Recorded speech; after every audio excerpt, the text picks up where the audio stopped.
Hey guys!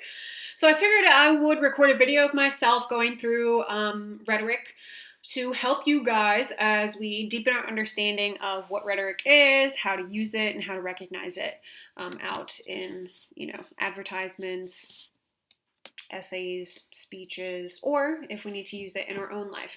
So I broke out the crayons today and I drew you guys some triangles. All right, so these are what I like to call the rhetorical triangles. Obviously, there's one that discusses pathos, ethos, and logos, but we're going to wait on that one. And first, I want to talk about this one down here, the rhetorical situation triangle. So, of course, each triangle has three ends to it. The audience, I put at the very tippity top, because the audience is the most important. You down here, you're the speaker. You have some type of message that you were trying to convey to your audience, okay? I'm going to leave this up for a second in case you want to take a little picture. All right, so the audience goes at the top because that is the target. That is who you're trying to persuade, so therefore they are the most important. I know oftentimes we think our message, what we're trying to get across, is the most important, but how ineffective is it if we just focus on our message the entire time rather than focusing on who's listening to our message? For example, if you are asking your parents to extend your curfew and all you do is complain and throw a tantrum and a hissy fit because you think that you deserve to stay out late and they don't see it that way, you're never going to get your curfew extended, because you're not appealing to your audience appropriately. Same way that if you just focus on the message of a longer spring break without focusing on how to persuade our superintendent to do that, nobody's going to have a longer spring break. So that is why you and your message are on the bottom of the triangle, okay? There's a relationship here because you obviously care about your message and you're trying to persuade people to either take some type of action, do something that you would like them to do, or just believe what you're trying to say. So you should have a pretty strong relationship with your message, and it's really about developing this relationship between you and the audience, and then the audience and the message that becomes important. And that's when our second triangle comes into play. So I put pathos at the top of this triangle because pathos, if you remember again, is an emotional appeal. And nothing is more universal than emotion. So logical appeals, logos and ethical appeals, ethos, or establishing credibility, appealing to someone's sense of right and wrong, their morals.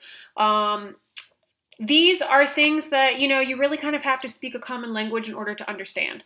However, pathos, emotion is universal, and oftentimes it can be nonverbal. Music can make people feel emotion. Images can make people feel emotions. So that's why it's at the tippity top of our triangle. So logos and ethos kind of carry even weight, and that's why they're at the bottom. So remember, logos is using statistics, logic, facts, data, presenting things in a logical format.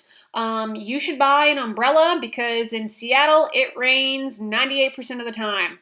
That sounds pretty logical, right? Ethos, ethical appeal, appealing to your sense of right and wrong, your morals, also appealing to what you think is good or bad, right or wrong, and establishing credibility with the audience. This is a tricky one, y'all, because it's not only just we need to save the starving children across the world and end animal abuse because that's what's right. It is also, hi, I'm Justin Bieber and I have clear skin, so I'm going to sell you Proactive because I'm a celebrity and you're more likely to buy the product because I'm telling you that it works. That is also ethos. So ethos can be a tricky one, which is why I'm anticipating that you guys might have a little bit more issue identifying it in a text. Anytime you see an advertisement that says like 9 out of 10 dentists agree, that is ethos, because those dentists have credibility to tell us that they agree that flossing is great for you, okay? 15 out of 20 people surveyed think Carol Baskin had something to do with murdering her husband, okay? That is, I hope you answered, Logos, that is not an ethical appeal because nobody, 15 of those 20 people, are not established authority on the matter, okay? So remember that statistics don't always lead to ethos, just like ethos doesn't always lead to a statistic, okay? Sometimes you can have just a statistic without having some credibility behind it, okay?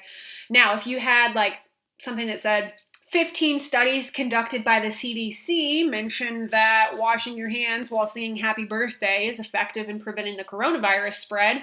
Now that is an ethical appeal because we have credible authority from the CDC, and we have a logical appeal because they gave us a specific fact to use. So I'm hoping this works and helps you guys out a little bit. Hope you enjoyed my crayon drawings.